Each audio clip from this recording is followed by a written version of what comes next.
always commenting on how healthy my dogs are. One of the reasons is the food my dogs eat. Dr. Marty's Nature's Blend is a premium freeze-dried raw dog food designed to support your dog's health, happiness, and lifespan. Save up to 54% off Nature's Blend and get a free bag of cod Crispies. Go to drmartypets.com/good or text GOOD to 511-511. Your order is back with a 90-day guarantee. All dogs are unique. Your dog results can and will vary. Message and data rates may apply.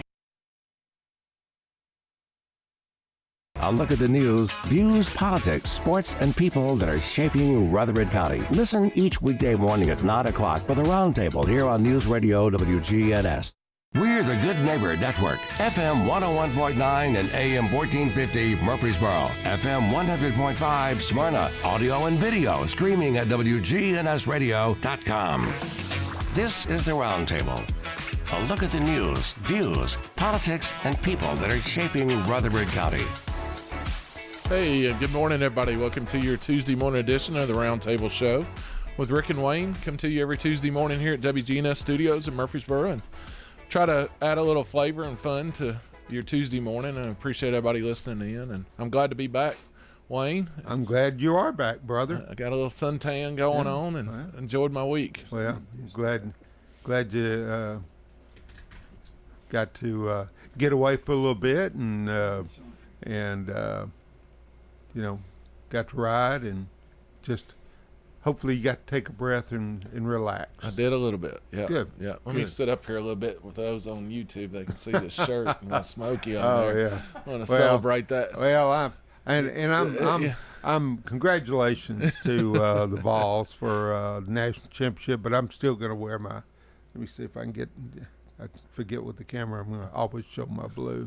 So, but that especially Kelly Beam's son, right, Drew, and just so very proud for her and their family, and just I had stayed in Tennessee. That's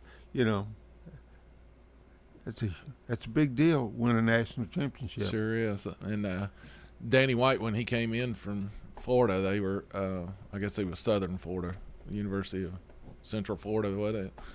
They really questioned that call, but if you look at what he's done program-wide for everything, he's really building something up there. But, UT can't never make it easy. Here we are, 6-1. That's what my – Never. Tennessee, I got gray hair, and it's probably because I'm a UT fan. I talked to Zach afterwards, and he said, yeah, Dad, they just can't ever make it easy for me.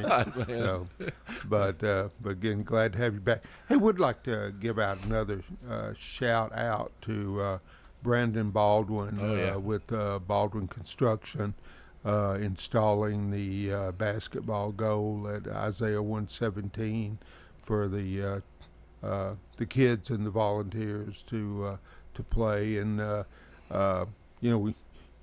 we were there, and that auger was really churning. So Tennessee clay, we found out firsthand what it was like. Yeah. So, but appreciate him installing that, because that's a big deal. Guy. So, thank you, Brandon. So, Brother Rick, we've got a special guest this morning, and one that I'm just thrilled to have. We've had several mayors on in the past couple of years, so this morning we have the mayor of Blackman, of the Blackman community. That's exactly right.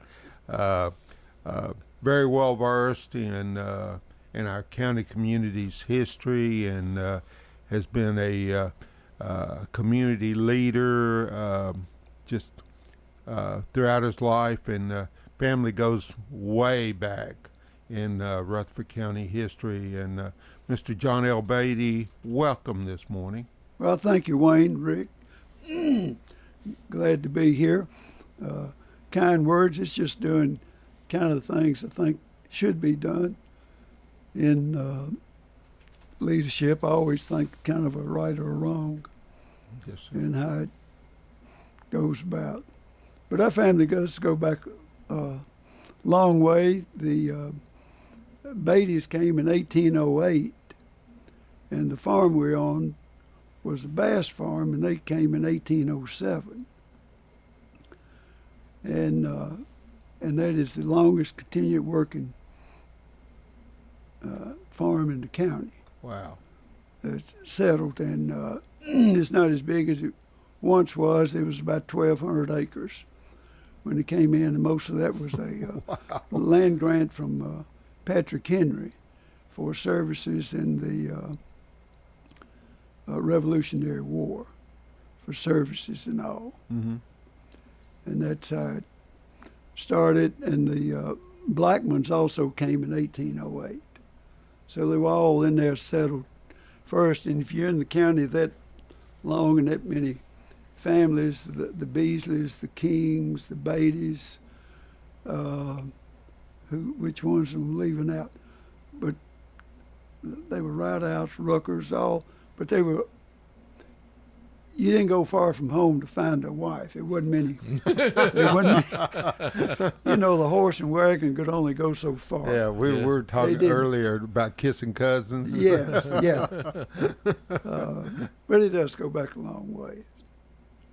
And time has passed since I never did think much about it, being on the same farm at first over 100 years and then 200 years, but after it hit 200, it kind of sunk in. That's a pretty good legacy. We got a cemetery on there, so when you great-greats are in there, my daddy and mama and granddaddy and all of them back are in there, so you know where you're going.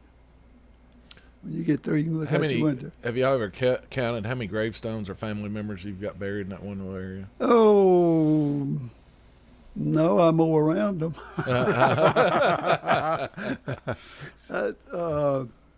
There's, I don't know, 25, 30. And there were some baby deaths, live a day or two, and they just got a little stone. A lot of them, they never were named. Right. So, as far as the really old headstones, have they weathered away, or can you still? No, they're still in good shape. That's great, because so many of them just weather, and you Right, just can't see right. the names of the dates anymore. Now, we found the original Bateys. The original Batey, when they came in, they were 6.5 miles out from town, and that's at Royal Glen. And it was back in there. And we never knew where the cemetery was until the last section of Royal Glen back in there. They were cleaning up because the house was a half a mile to a mile off the road. That's all we knew. Mm-hmm.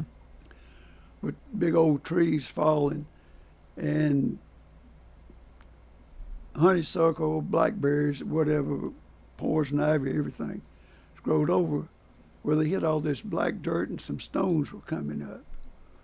And it found the grave. And we also found off from it the great big footstones that was the house set on. Huge rock. Mm-hmm. And was out from there. So we tried saving all those and made a special thing and a monument and redid all those in about 2000, in fact 20 years ago or so. But we took the stones from the original house in 1808 when they came, and we redid in 2017. I was doing a log cabin. We put all these under the front porch, these big foundation rock from 200 years ago. How much do those things weigh? I don't, maybe 300 pounds. Wow. Okay. 250. So you did them one-handed then? No. I used to move some of them, but now I can't move what I used to. I don't know if. Pretty phenomenal back in the day, the things they could accomplish without all the hydraulics and stuff that we presently have. Oh yes, on Amityville Road, for instance, where Legend sits, there was all the Moore peoples, and that stone house that he had, and been down in the basement. We're right back in behind there was a big rock quarry where they'd mine them out. And you'd go down the basement and you stick your arm all the way across. Those rocks were 30 inches in width and about that long. Wow. It was about 30 inches by 3 feet and about 18 inches thick. So that house sat on a good foundation that they had. Wow. In there. Tornado proof, just about. Yeah, and it was a rock house. And, Yeah.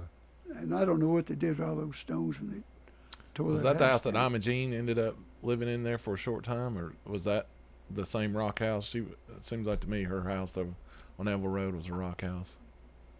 I don't know if she did that or not. I know,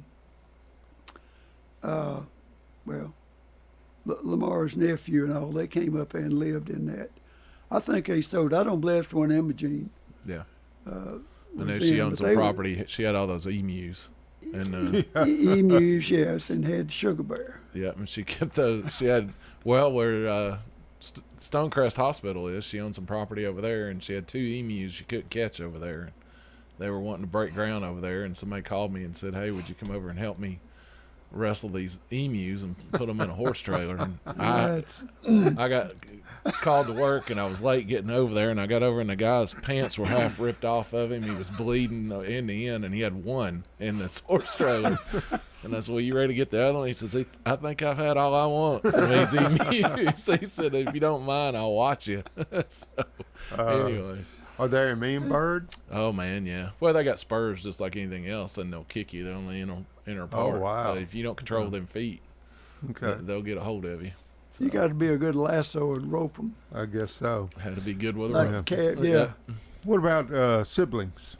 Siblings. I have a sister, older sister.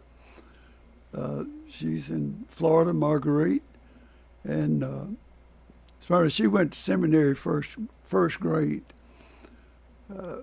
over there, and there was let you bring your younger brother or sister to come in the next year. And I mean, you'd go over there and spend a day in the spring over there, and so that's where Jeanette and Annette Lee were probably a 7th, 8th grade most beautiful girls I'd ever seen as a 6-year-old.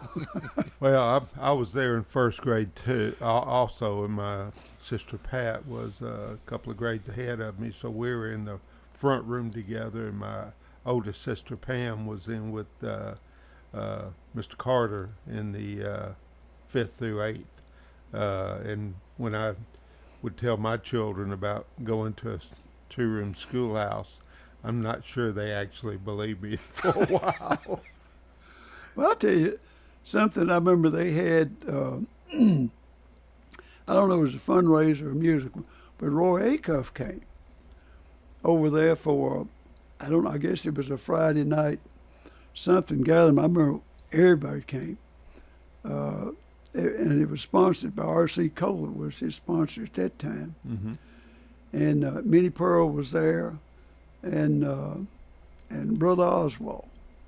But that was a Wow. big time in the school there. That was probably in the late 40s or about 50 or I was something. about to say that was probably a little bit before my time because Yes. I was in the first grade there in the late 50s. Yeah. And it was just it was 2 rooms, and you went through the front to get your lunch, and you brought it back to your desk, and you ate. I'm trying to recall, was there not an outhouse down in the corner of the lot near Yes. the across from Stewart's Creek Church of Christ? Yes, there was one in each corner. There was Okay. the boys in one and girls in the Okay. other.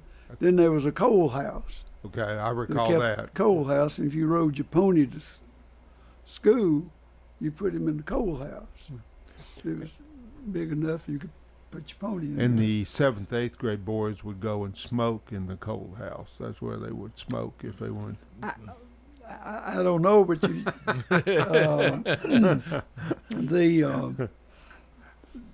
but on a Friday, if you was going home with somebody, spend the night. You'd also take your gun to school, put it in the coat room. Nobody thought anything about it. That's funny. Shoot a rabbit or squirrel on the way home. Yes, sir. Have something to eat. It was a different time. Oh, yes, and sir. I mean, gun was a necessity. Yes. As far as the farm, especially when it was, you said, 1,200 acres? Corn? Oh, most cotton. all of it was cotton. In fact, the great-granddaddy, Alfred Watson Blackman, they had cotton gin on the farm because hauling cotton was a long way into town to travel, and you just had a 2-horse wagon. Yes, sir. And wasn't any big machinery. And they raised about 100 acres of cotton. And it started in about that much wheat or better, and all of it was thrashed with a big thrasher. You'd cut it in 1st of June and let it sit until after the 4th of July, and then put it up in shocks and go haul all the shocks to the thrasher and have great big straw stacks out there. Did the family ever do any tobacco? No. There wasn't really much tobacco in this county because we're right, and there was at Eagleville, smaller places, but most, you're right here in the Central Basin. That's where it was hot Sunday, yesterday, today, because if you look around, there's hills all the way around us. And the cotton's has got to be produced with so much heat. I always hated baling hay, but I understand cutting tobacco and hanging it was a whole lot worse. Yes, I've never cut in. I've seen it as I was older, but hay, yeah, we cut with a team of mules and 2 mowers, 5 foot, going around the field all day, and it's hot, and you're sitting on a steel seat. Yeah. Weren't any umbrellas on them. Lucky to have a hat, huh? But all that was loose hay at that time, and then got a baler, probably in the middle 50s, and it was a wire baler, and heavy, and just as a kid, you had men that would pick stuff up, but you'd try to, and the football coaches, after you was older, loved you. He's always looking for somebody a farmer to haul hay to get the boys in shape because there wasn't no weights. Sure. See what I always tried to turn the bale over, especially if it had been wet, to see what was underneath. Underneath it, you always look. Well, going back to the shock wheat and all, which it set in the field and dried, standing up about a month, they were always black racers under them. It was always. Yeah, I don't mind the ones that the non-venomous ones. It's the copperheads and the moccasins I don't particularly care for.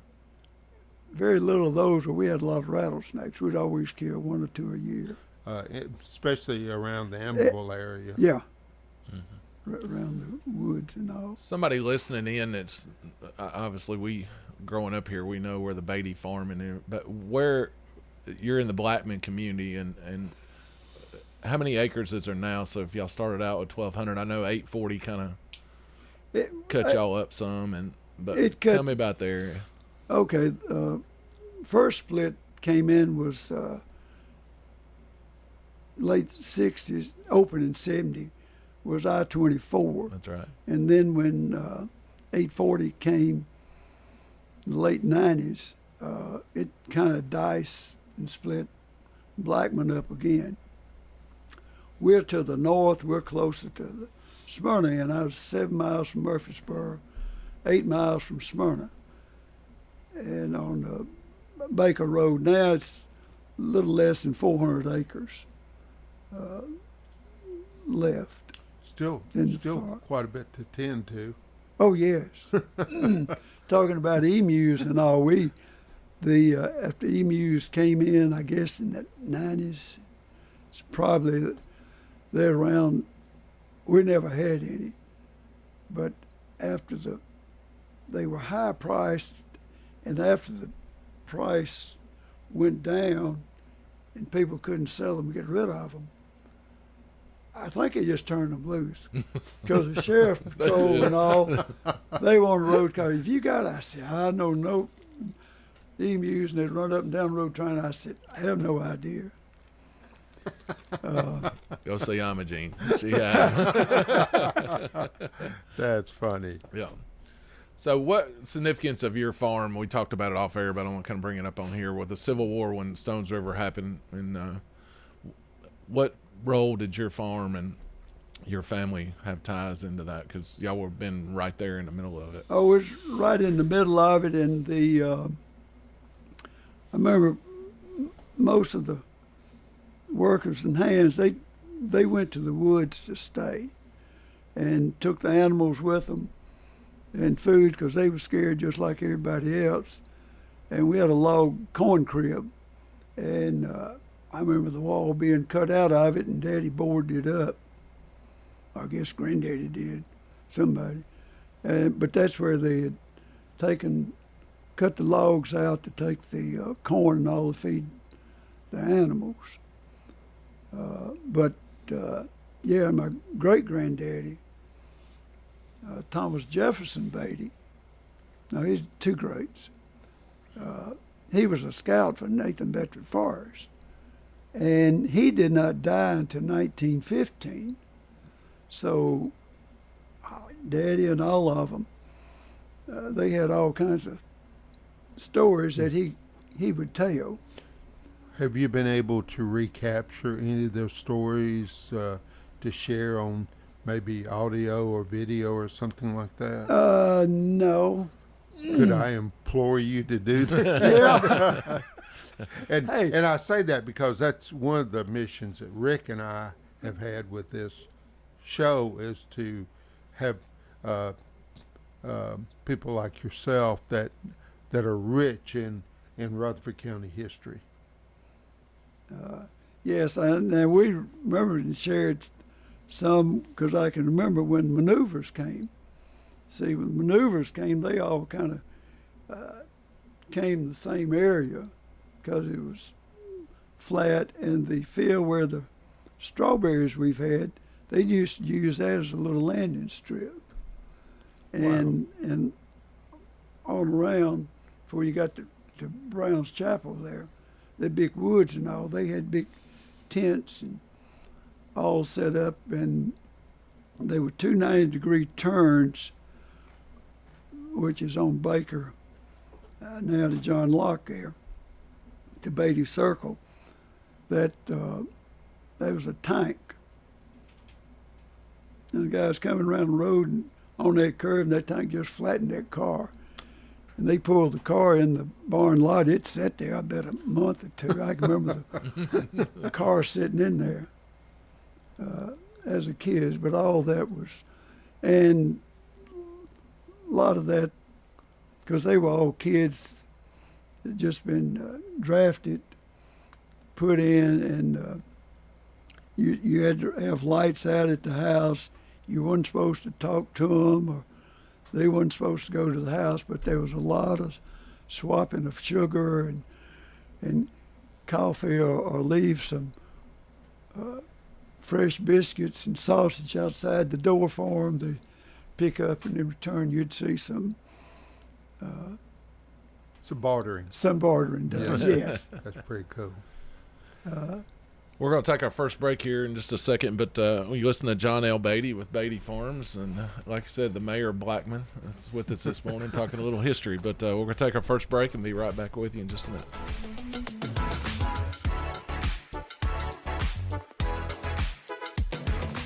I'm really excited to announce that Lisa, Trevor, and I just got back from market. We were in Las Vegas, picking out all new things to show you guys. Brand new stock of gold earrings, fashion pieces. I mean, I can't even name everything that we saw that we cannot wait to show you guys. So come visit us at Bell Jewelers and see all the new pieces that we picked out for you. Bell Jewelers, 821 Northwest Broad Street, across from Toots. Learn to make money 5 ways with rental real estate. Double your money with apartments. And get your map to financial freedom. And that map starts with a free workshop. Sign up now at lifestylesunlimited.com. Click on the Join Free Workshop tab and attend online or in person. That's lifestylesunlimited.com. Lifestylesunlimited.com. Again, that's lifestylesunlimited.com. Limited seating, unlimited potential. Hey guys, this is Scott. If you're often feeling tired, notice a lack of motivation and drive, or weight gain and loss of muscle mass, these could all be signs of low testosterone levels. I recommend Low T Center. It's where I get my levels checked. With their on-site lab, you'll get your results in about 25 minutes. Low T Center is not your typical doctor's office either. It's concierge medicine for men, and their physicians specialize in treating low testosterone with a customized treatment plan for each patient. The experts at Low T Center have over a decade of experience helping patients achieve life-changing results, and most health insurance is accepted for treatment. And at Low T Center, they have convenient treatment options, including physician-monitored self-inject treatment for established patients that ship directly to your home each month. Right now at Low T Center, it's only $25 to get your testosterone level tested. You'll get your results in about 25 minutes. So get back to your best. Go to lowtcenter.com to book your appointment online today. That's lowtcenter.com. Low T Center, reinventing men's healthcare. This is Good Neighbor Events with Bart Walker. Brought to you by the law offices of John Day and AmeriCare Pest Control. I've got pets. Here's Tom Sweat with AmeriCare Services Incorporated. AmeriCare's moisture control services include mold testing, mold remediation, crawl space repair, vapor barrier, sump pump installation, radon testing, radon mitigation, and basement waterproofing. If there's something wrong in your crawl space or basement, we can probably help. Just ask for a free inspection. 893-7111. The best of the best to get rid of your pets. AmeriCare Services Incorporated. WGNS encourages you to shop local. Let's patronize our local family businesses. Give the gift of life. The Red Cross is critically low on blood. Our Murfreesboro Red Cross is at 501 Memorial Boulevard. So call the Red Cross and make an appointment to give blood at a time that fits your schedule. The free Movies Under the Stars, a service of Murfreesboro Parks and Recreation Department, continues through July the 27th, and the movies start at dark. On Monday night, they're over at Barfield Crescent Park. Thursdays at the Richard Siegel Neighborhood Park, and Saturdays at the Fountains at Gateway. The free Movies Under the Stars. Hey, do you have your tickets for Main Street's Taste of Rutherford? You need to get them. That'll be Saturday night, July the 13th, 6 until 9 at Oakland's Mansion. A Taste of Rutherford features over 25 of Murfreesboro's finest restaurants. You talk about delicious. And it benefits the Main Street Murfreesboro program. Get with Main Street and get your Taste of Rutherford tickets right now. Those are WGNS Good Neighbor events. Rutherford weather. We'll see sunny skies here this afternoon, a high in the upper 90s. Tonight, mostly clear, low of 71.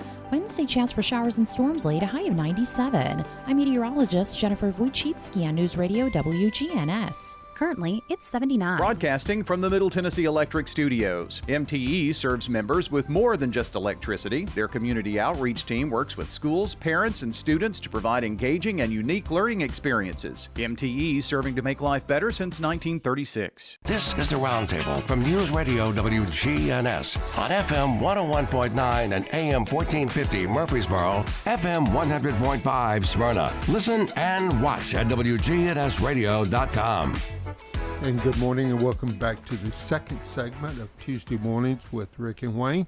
And it's our pleasure this morning to have the Mayor Blackman and the owner of Batey Farms, Mr. John L. Batey. I feel like I've known you all my life, but I know I've known you since '85, but I'm not quite sure about before then. Well, you were still in school back then. Time has passed, hasn't it? You was asking about passed, but I went to, came from seminary, went to Murfreesboro, went to Old Critchlow School 4 years, rode a county bus, came to a city school, and then they built Mitchell Nilsson. And since that was closer, then I went 4 years to Mitchell Nilsson. Because when we started on Critchlow, the school was crowded, the basement, the library, all had been taken, classrooms, the Cox Memorial Gym, desk in it, and they had another school. In 4 years leaving Mitchell Nilsson, graduating, that was full. They had a clinic in there, and the gym was filled up, and divided the gym with a desk with big boxes stacked up too high. I know it's real safe. The boxes. Wow. And kept building. Schools have been behind and been building all of my life, and went to Central, and we were over in the old building. Part of it, a new building had been built, and they kept adding on.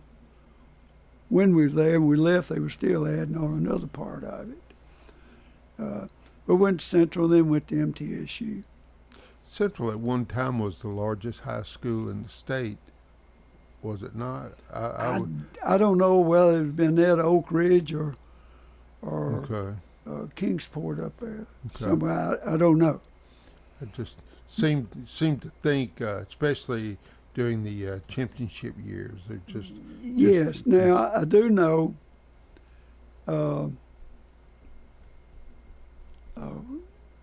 Trying to think of his name. Years ago, the played football at University of Tennessee. Jellicoe was the center and went on somewhere to play, but he came back and he was the coach at Oak Ridge, and Central was high, and there was a championship game, and Oak Ridge turned it down.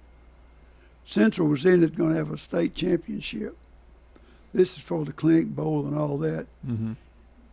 And Oak Ridge was due to play, but if they couldn't play Central, they didn't want to play because Central was the one they was wanting to beat. Oh, okay.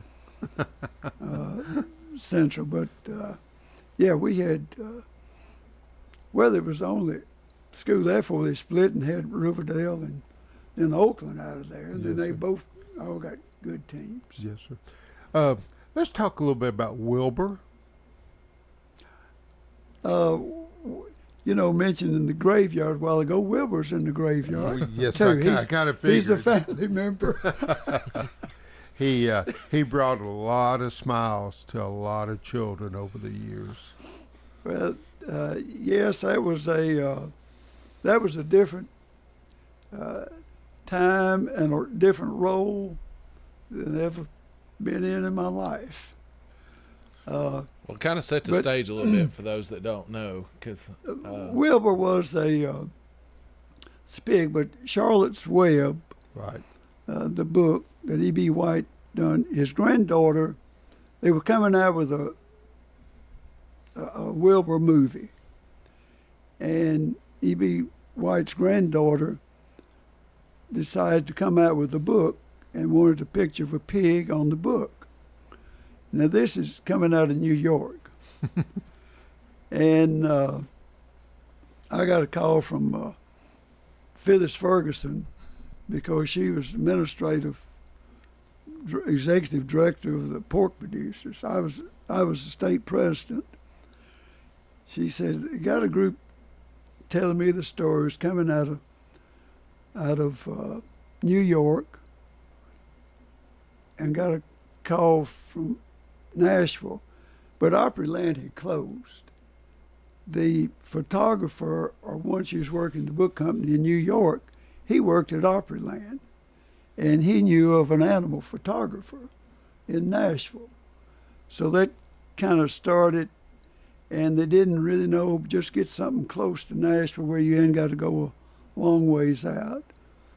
So they called and came out, and photographer did, and looked over, I think, 4 or 5 different sizes pigs, different ages, sent back, and about a week later they decided to go with the baby pig. So we went. They were going to come out for a photo shoot for a pig. And this was a 4-hour photo shoot. Oh wow! You got your son's umbrellas, and it got hot in 1st of June, and so we had, I think, 3 different pigs, little size, but Wilbur wound up. He was the most gentle one and most responding and paid attention more than the rest of them did. You know, photogenic. Photogenic. And so that's where it started. It hit. Well, I first told the preacher at church, I said, I don't know if it's going anywhere, but they took a picture of this. So we took the pig to church for children's service. And they let the pig went to church 2 or 3 times. But after, it was July the 4th, in U.S. Today, there was this thing with my picture holding Wilbur. And that's kind of how it took off. And then Today Show called, and they wanted the flyers to New York, be on Today Show, and they'd already gotten with American Airlines, celebrity status for Wilbur. Well, we thought Wilbur would go in a cage. No, Wilbur's first class. Wow. Celebrity level. And you can hold him in your life. So I ain't holding this pig in my life on a plane. So we scratched that and told New York to come to us. So they came here with a satellite and did the Today Show in front of the house. Wow. Right there on Baker Road there. So that's how it started. And we got calls from everywhere. It was to save Wilbur. Ashford's Co-op gave us a little hog house and a little house to put him in with Co-op on there. We had feed, but I've even got calls from a lot of radio stations out of Canada to be on the pig from little island of Samoa. Called this thing, but then we started. School was back in, so we started going. Schools were wanting them. Yes, I know that was a big deal. That was a big deal, and I mean, finally we did. Then when in Franklin, because Reba McEntire, Montgomery Gentry, they were voices in the movie, and they had a red carpet thing over there and invited us. We walked the red carpet with all these. Reba had her grandkids, and they all took a picture with Wilbur. But Wilbur would go on a leash. He's been into banks. We've been to Adam's place in the cafeteria and all that carpet. And I thought, oh man, it's going to be bad. But it wasn't. But he was photogenic now. So we went to Wilson County Fair. How long did Wilbur live? He lived almost 13 years. Is that longest pig I ever had in I was my going life. to ask you. Well, it sounds like he was pretty well pampered. He was. He was always hand-fed. He wasn't. And we washed him. We had to go and do the buttermilk bath and wash him. And after we started going out, we did sunscreen on him. And we did and he also had the book and can't think of the book coming out there on Memorial. They wanted to have and he had his own stamp. We had his own paw, and we made a stamp out of it and had his name on it. So we'd sign books. And out there on Memorial, what was his name? It's closed now on the right. I'm whatever the name. Struggling as well. It's going to be at 4:00. Well, we got there at 3. They were already lined up at the door. And they say it's the largest book sign that ever had. It was a pig. We was a pig. We had a bale of straw and sit on. Mr. Batey, I think I've laughed in this show more than I have the entire 2 years that Rick and I've been doing this. This has been so much fun. But we covered a lot of school, even went for a book selling, what they do at libraries for sale books or raising money in the school. Anyway, he went to Georgia. Well, a television station came up out of Atlanta. Book fair. Book fair. Okay. Book yes, fair. Sir. Okay. They was having one down there, one in Wilbur. I said, oh, okay. So we went to cross the border there down in Georgia, but Atlanta TV came up and got all of that Wilbur was there. I was trying to find out about what year that was. 05, and I can tell you why. Usually when you build schools, there's always a big controversy on the land. Well, that's when they was looking at Brown's Chapel. Mm-hmm. It started, nobody paid no attention to that school. It was all on Wilbur. Wilbur had been all over that ground. Christened it pretty well. Yeah, oh, yes. Yes. Wilbur, you put him on, he'd jump up in the truck like a little dog. Oh, wow. Sit on the seat. Went to one funeral.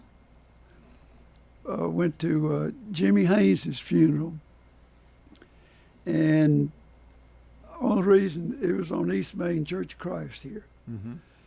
And I think it was Betsy Hull. She was there and said, how did you get here so quick?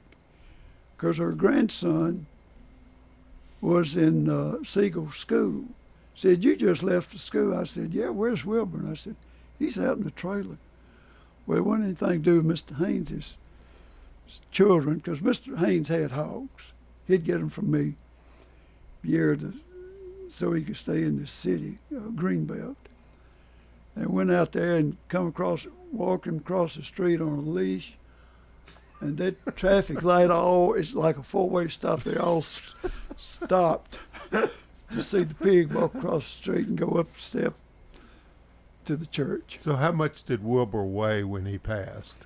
He was probably about 560 pounds. Wow. I don't guess he was on a leash anymore then, was he? No, we had a harness on him. You couldn't hold him, but he'd go out and he'd just follow you. That's Kids funny. rode him. We had him come from Lower Alabama up here sometime to see Wilbur. That's cool. That's amazing. And one of the amazing ones was, what's Mr. Murfreesboro? Bill Wilson's, Floyd Wilson, was down in Miami at a barbecue thing, and they had a picture. No, he took a picture of me and Wilbur and saw it down there. It was on a barbecue place. Picture of me and Wilbur blowed up on the wall.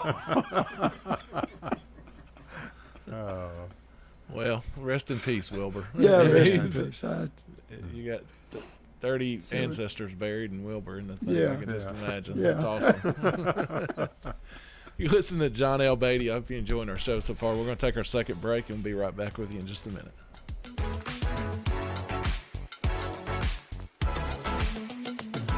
My brother-in-law died suddenly, and now my sister and her kids have to sell their home. That's why I told my husband we could not put off getting life insurance any longer. An agent offered us a 10-year, $500,000 policy for nearly $50 a month. Then we called SelectQuote. SelectQuote found us identical coverage for only $19 a month, a savings of $369 a year. Whether you need a $500,000 policy or a $5 million policy, SelectQuote could save you more than 50% on term life insurance. For your free quote, call SelectQuote at 1-800-457-6060. That's 1-800-457-6060. Or go to SelectQuote.com. 1-800-457-6060. That's 1-800-457-6060. SelectQuote. We shop. You save. Full details on example policies at selectquote.com/commercials. Hi, this is Chip Walters with Exit Realty Bob Lamb & Associates. You might know me as the voice of the Blue Raiders, but I want to be your trusted advisor in real estate. Whether you're buying or selling, it's time to choose Chip. Do you have a growing family and need to upsize? Are you an empty nester now and need to downsize? Are you thinking of selling your current home but just worried you can't find something else? Well, it's time to choose Chip. I'm looking to be your trusted advisor in real estate. I'm Chip Walters with Exit Realty Bob Lamb & Associates. At Bud's Tire Pros, we sell all major brands of tires, and we invite you to stop by today for that next set of tires. Or maybe you need us to check out your vehicle before you head out of town. We offer everything from brakes to batteries, alignments, and more. No appointments necessary, just stop on by. I'm Allison Mitchell with Bud's Tire Pros. We're located on East Main Street, exactly 3 miles from the town square, 1 mile past Rutherford Boulevard. Visit us online at budstirepros.tn.com. You don't have hot dogs or apple pie or no Chevrolet to drive, but we have some hickory smoked wings you're just dying to try. You'll try them, you'll like them, you'll give some to a friend. So on a dare, just stop on by and bring in a friend. Slick Pig Barbecue, 1920 East Main.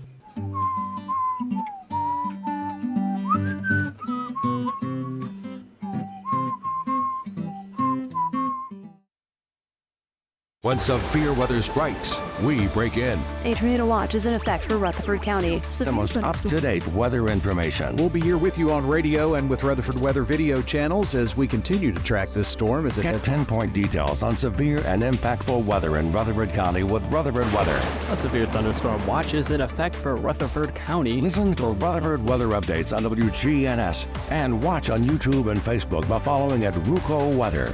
That's RUCO Weather. This is the Roundtable from News Radio WGNS on FM 101.9 and AM 1450 Murfreesboro, FM 100.5 Smyrna. Listen and watch at WGNSradio.com. And good morning and welcome back to the third and final segment of Tuesday Mornings with Rick and Wayne.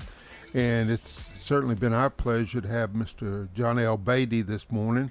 And this has just been so much fun, Mr. Batey. Thank you. Well, you're welcome. I was glad I still got a memory left. I resemble that remark, by the way. Talk about a little, with the growth here in Rutherford County, the agricultural community is shrinking almost daily. Talk about farm life today. Farm life today, well, I go back in 81 when Nissan came in. That's when really it changed. And it took 10 years. Agriculture has still been the number one industry in this county the whole time until 1991. And that's when manufacturing became. And you could see farming. I did all of 1 Mile Lane, all of Amiable Road from the interstate back to 1 Mile Lane, and that's was just, you'd lose 300 or 400 acres every spring. All in there is taken and being developed, and I've watched it slowly creep along, and more houses, more schools, more infrastructure of everything. It's changed. It's too late to lock the door. Sure. Come in, you've got to change with it. It's just like when cotton went out. If you're producing, if you ain't got a market to sell, you got to go to something else. When Balch Brothers, Newhoff, all of them, shut down taking hogs and killing hogs in Nashville, where they just kind of killed the hog industry. Seen the milk industry go. We don't have used to be 200 dairies in this county. There's just one left. MTSU's Farms only dairy in this whole county. I did not realize that. Yeah, they're the only one. So when you lose your market, you go to something else and you keep looking. There's still a lot of corn, soybeans. There is still cotton in here. At one time, Rutherford County was the largest cotton-producing county in the state of Tennessee. That's before they drained the swamps in West Tennessee or cleaned up a lot of that area because it was here. It is still viable. We rent a lot of land, but most of it is leased. His kids or family that just don't want to sell it yet, but they're not farming, they're doing something else to keep the land going. It's but it's getting it's shrinking. Yes.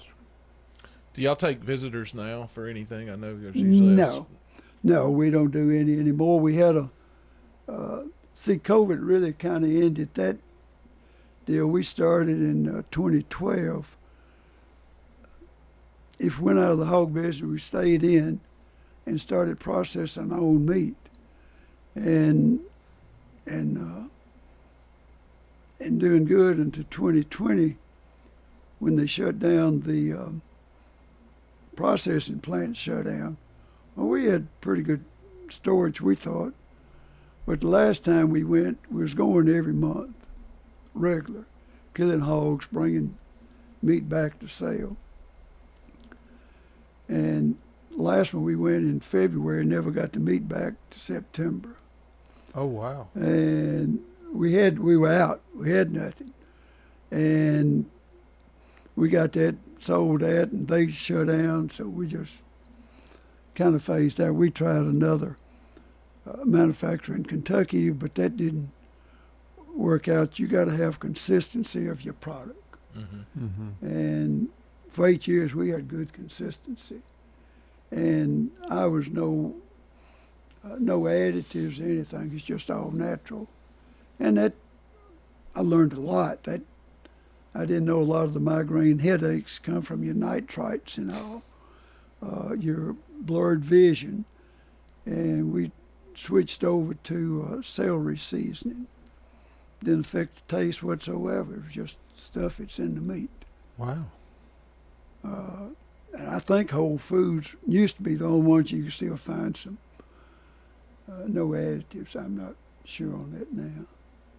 I got a friend, he does cattle out towards the Lewisburg, Cornerville area, but by the time he transports them all the way, he's taking them all the way out to Beech Grove War Trace to get them processed now, and that's quite a haul. Well, you got to have it lined up about a year in advance. That's right, to have your slots. To have your slots opened, That's right. open for it. Yeah. Wow.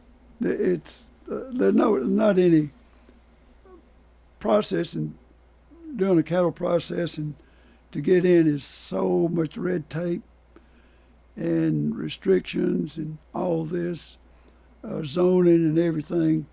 Your smaller counties can probably do it, but it's going to have to be an effort like a region or something to go in.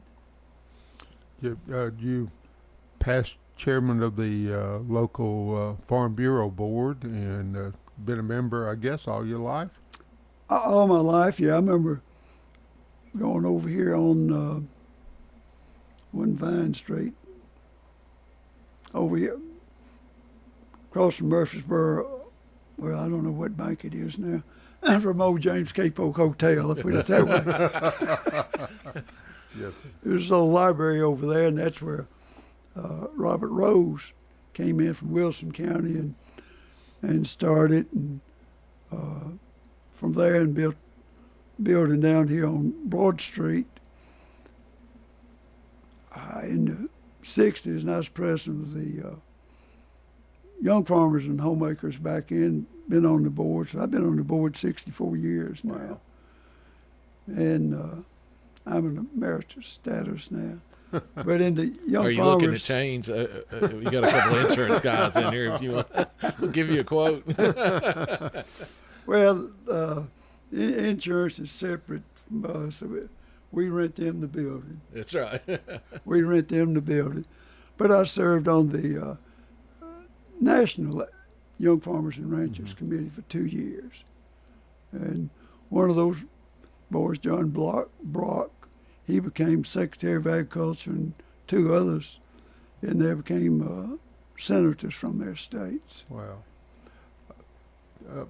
How many farms, and I guess you have to decide, acreage-wise, how many farms do you perceive to still be here in the county? What time period? Right now, I guess. Oh, right now. I don't know. Really, the number is bigger because these 15 acres, 20 acres, right, are farms. Okay. There's still some big farm. More of it is going out towards your Rockville, Eagleville, but all that's changing. That's right. You said y'all still have a little over 400 acres? We got 400 acres worth, about 1,700 more. Okay. Are there farms here still larger than you now? Oh, yeah. Oh, yeah, okay. yeah. Okay. Yeah. You see them fighting, though, to try to keep it. I mean, I get my horse feed out in Rockville at Celebration Seeds, the old mill out there. Yeah. And, they struggle, but they keep that old thing going, and it's pretty neat to see the feed you're going to put in your horses, and it comes out and it's still warm where it's coming out, and they're bagging it right there and throwing it back of your truck. You just wish your food was that pure, huh? I sure do. Well, you don't have Raymond Maxwell like you had down at Smyrna there with That's right. new trainer in the feed. We used to go down there all the time. Mm-hmm. Yeah.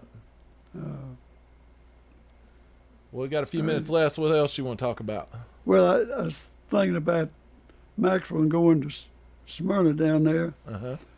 The first movie I ever went to, it was in Smyrna. And I talked to Uncle into taking my sister and I down there, and it was King Kong. And that was back in the...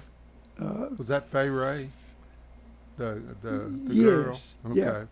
Okay. And then up at the... But they had a movie theater down there. Now, the one on Front Street, they got it open now for events. It's not going to do movies, but they at least have done enough restoration to allow people to start occupying it again. Well, tell about Miss Batey. How did y'all meet? Oh, we met at the Blackman Barbecue.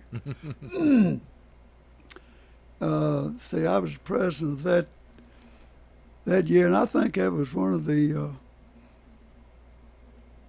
homecoming things that one of the governors had during a homecoming, and it was always kind of a homecoming for the Blackman barbecue, and I was in charge of it. And we did it, and her mother and daddy used to live on Manson Pike.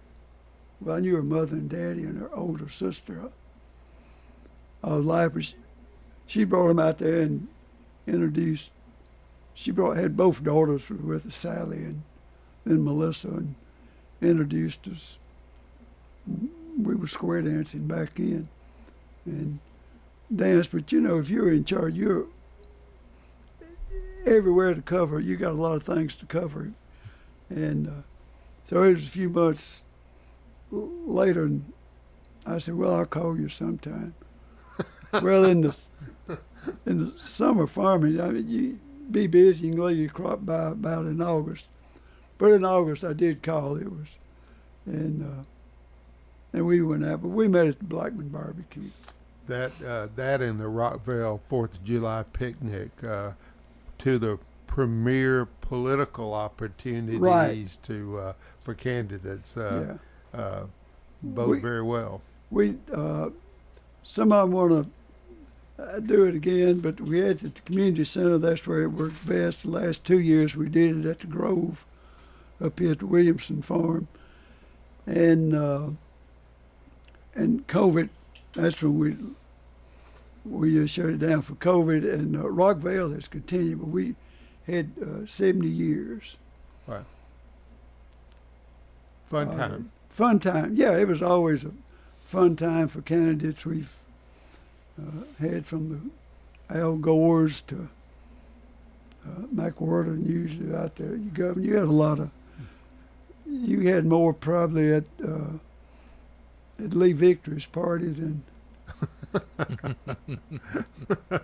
Probably. Yeah, I know. I know it was always a great time. I know. Yes. I always had to campaign there as well, because if you wasn't there, then you were probably in trouble. You was in trouble. You was talked about. Well, where was he? Yeah. Yes, sir.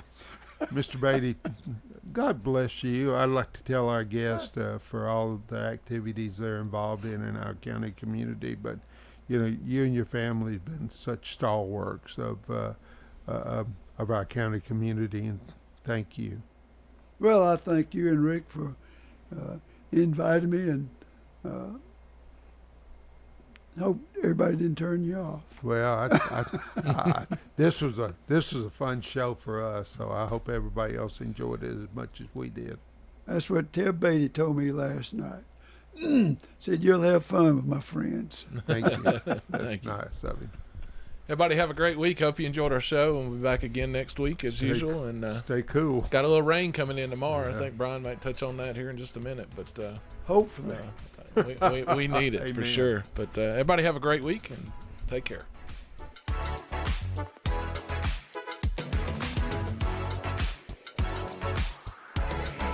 WGNS, Murfreesboro, Smyrna.